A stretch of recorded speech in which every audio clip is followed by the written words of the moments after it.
Hey guys, welcome back to my YouTube channel. This is your friend Maurice Warren. Today we're going to continue reading through the scriptures. We're going to pick up in Deuteronomy chapter 21.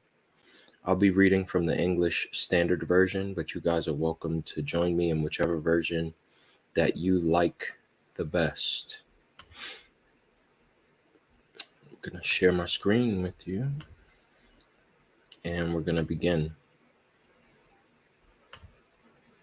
Deuteronomy 21. The word of the Lord reads this way. If in the land that the Lord your God is giving you to possess, someone is found slain, lying in the open country, and it is not known who killed him, then your elders and your judges shall come out, and they shall measure the distance to the surrounding cities. And the elders of the city that is nearest to the slain man shall take a heifer that has never been worked, and has not pulled a yoke. And the elders of that city shall bring the heifer down to a valley with running water, which is neither plowed nor sown, and shall break the heifer's neck there in the valley. Then the priests, the sons of Levi, shall come forward, for the Lord your God has chosen them to minister to him, and to bless in the name of the Lord. And by their word every dispute and every assault shall be settled. And all the elders of that city nearest to the slain man shall wash their hands over the heifer whose neck was broken in the valley. And they shall testify, Our hands did not shed this blood, nor did our eyes see it shed. Accept atonement, O Lord, for your people Israel, whom you have redeemed. And do not set the guilt of innocent blood in the midst of your people Israel, so that their blood guilt be atoned for. So you shall purge the guilt of innocent blood from your midst, when you do what is right in the sight of the Lord. When you go out to war against your enemies, and the Lord your God gives them into your hand, and you take them captive, and you see among the captives a beautiful woman, and you desire to take her to be your wife, and you bring her home to your house, she shall shave her head and pare her nails, and she shall take off the clothes in which she was captured, and shall remain in your house, and lament her father and her mother a full month. After that you may go in to her and be her husband, and she shall be your wife. But if you no longer delight in her, you shall let her go wherever she wants. But you shall not sell her for money, nor shall you treat her as a slave, since you have humiliated her. If a man has two wives, the one loved and the other unloved, and both the loved and the unloved have borne him children, and if the firstborn son belongs to the unloved, then on the day when he assigns his possessions as an inheritance to his sons, he may not treat the son of the loved as the firstborn in preference to the son of the unloved, who is the firstborn. But he shall acknowledge the firstborn, the son of the unloved, by giving him a double portion of all that he has, for he is the firstfruits of his strength. The right of the firstborn is his.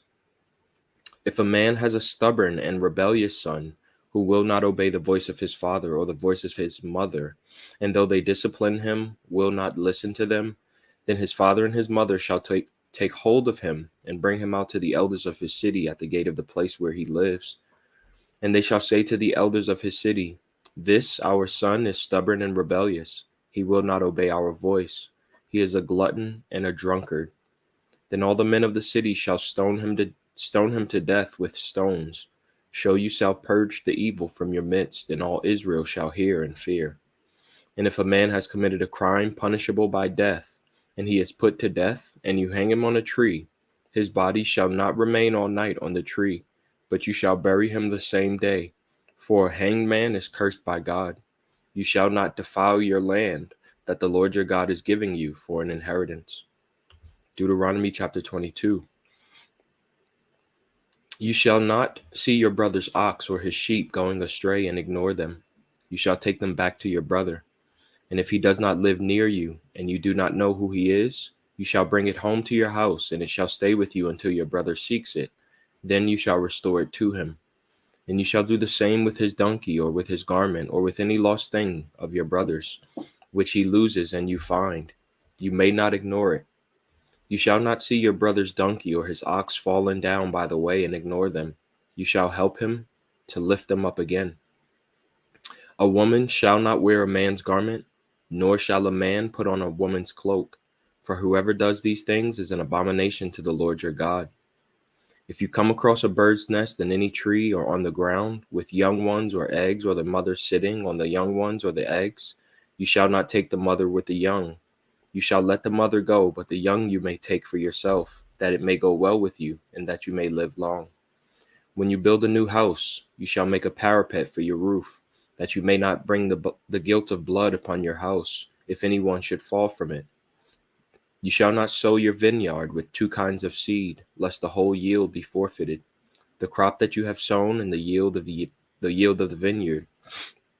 You shall not plow with an ox and a donkey together. You shall not wear cloth of wool and linen mixed together.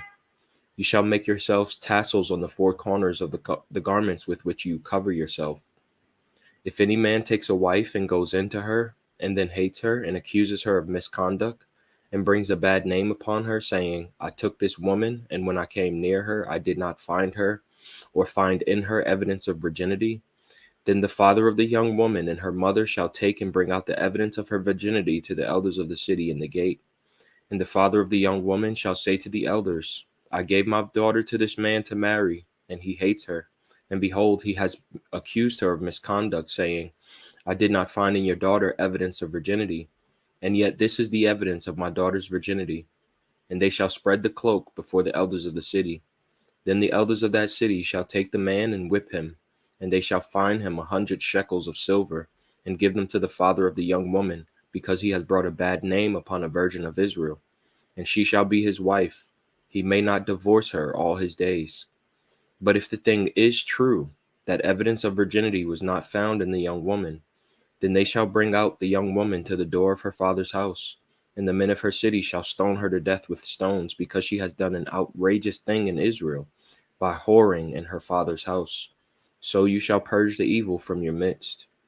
If a man is found lying with the wife of another man, both of them shall die, the man who lay with the woman and the woman. So you shall purge the evil from Israel.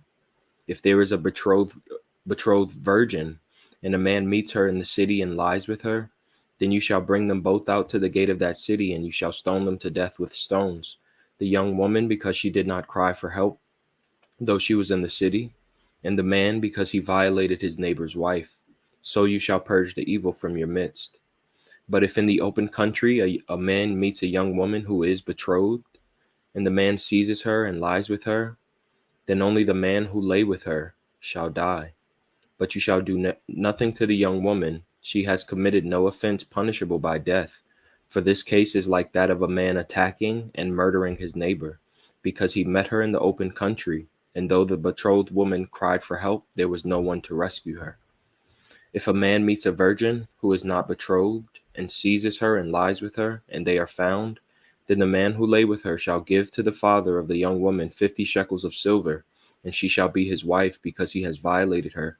He may not divorce her all his days. A man shall not take his father's wife, so that he does not uncover his father's nakedness.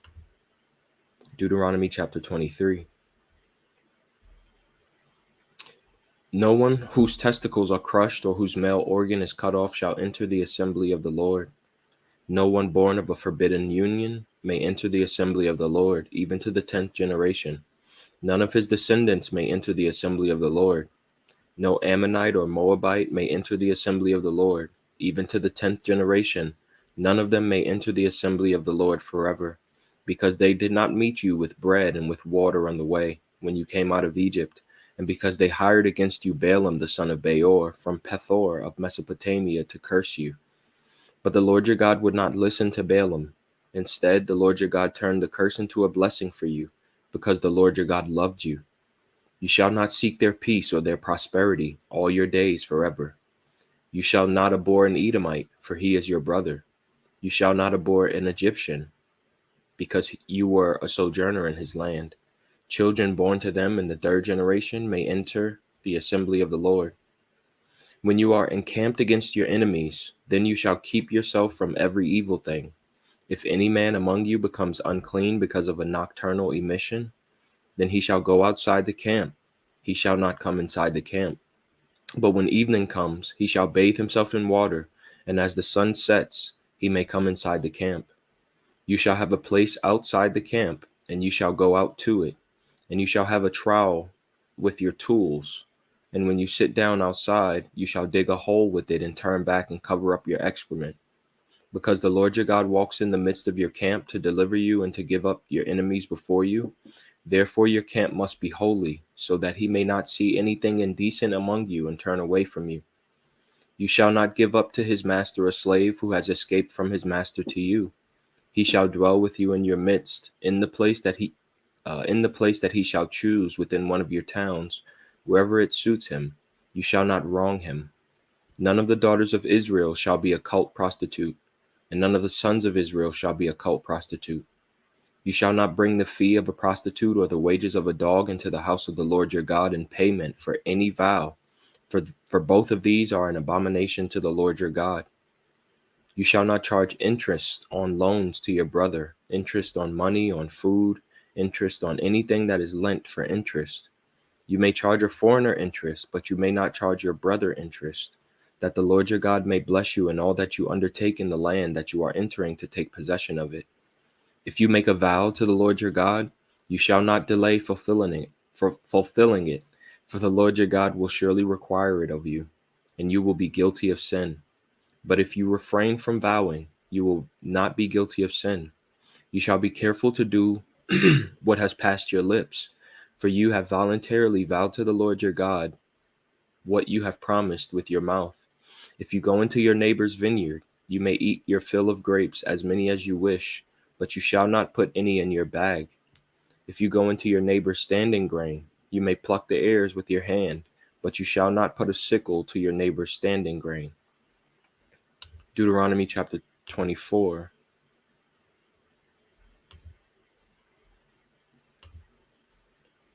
When a man takes a wife and marries her, if then she finds no favor in his eyes because he has found some indecency in her, and he writes her a certificate of divorce and puts it in her hand and sends her out of his house, and she departs out of his house, and if she goes and becomes another man's wife, and the latter man hates her and writes her a certificate of divorce and puts it in her hand and sends her out of his house, or if the latter man dies who took her to be his wife, then her former husband who sent her away may not take her again to be his wife after she has been defiled, for that is an abomination before the Lord.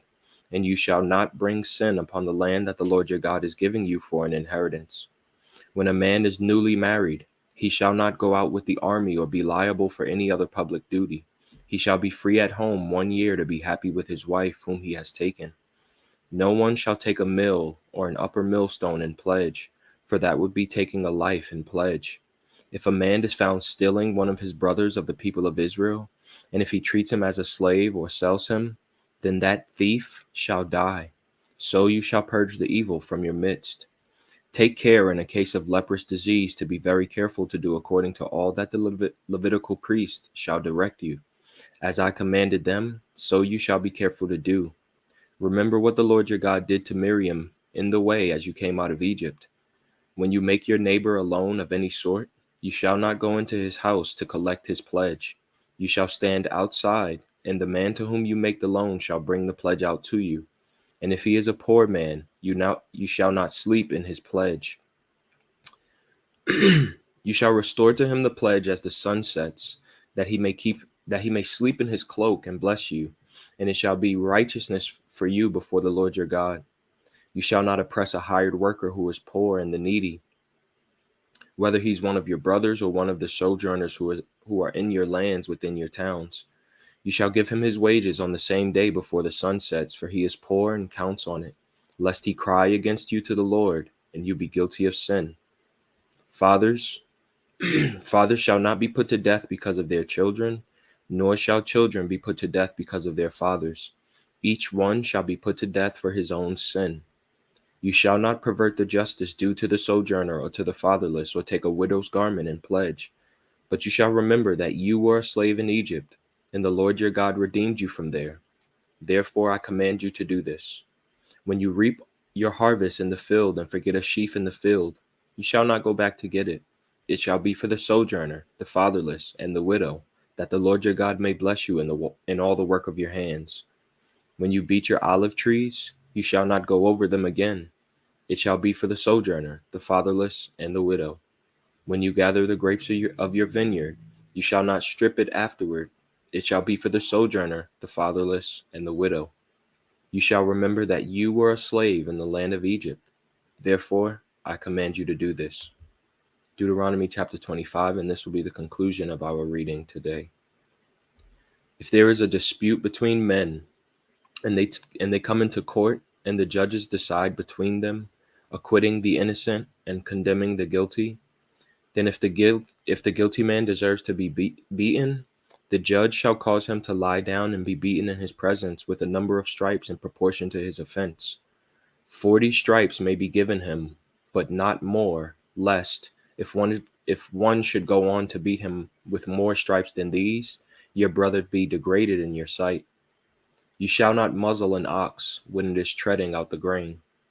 If brothers dwell together, as one of them dies and has no son, the wife of the dead man shall not be married outside the family to a stranger.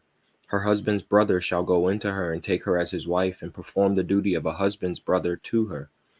And the first son whom she bears shall succeed to the name of his dead brother, that his name may not be blotted out of Israel. And if the man does not wish to take his brother's wife, then his brother's wife shall go up to the gate to the elders and say, My husband's brother refuses to perpetuate his brother's name in Israel. He will not perform the duty of a husband's brother to me. Then the elders of his city shall call him and speak to him, and if he persists, saying, I do not wish to take her, then his brother's wife shall go up to him in the presence of the elders, and pull his sandal off his foot, and spit in his face. And she shall answer and say, So shall it be done to the man who does not build up his brother's house. And the name of his house shall be called in Israel, the house of him who had his sandal pulled off. When men fight with one another, and the wife of the one draws near to rescue her husband from the hand of him who is beating him, and puts out her hand and seizes him by the private parts, then you shall cut off her hand. Your eye shall have no pity. You shall not have in your bag 2 kinds of weights, a large and a small. You shall not have in your house 2 kinds of measures, a large and a small. A full and fair weight you shall have, a full and fair measure you shall have, that your days may be long in the land that the Lord your God is giving you. For all who do such things, all who act dishonestly, are an abomination to the Lord your God. Remember what Amalek did to you on the way as you came out of Egypt, how he attacked you on the way when you were faint and weary, and cut off your tail, those who were lagging behind you, and he did not fear God. Therefore, when the Lord your God has given you rest from all your enemies around you, in the land that the Lord your God is giving you for an inheritance to possess, you shall blot out the memory of Amalek from under heaven. You shall not forget. Thank you guys so very much for joining me for today's reading. Today's reading was Deuteronomy chapter 21 through Deuteronomy chapter 25. Until next time, may God richly bless you in the grace and mercy won by Jesus Christ in his vicarious death on the cross for all your sins. Amen.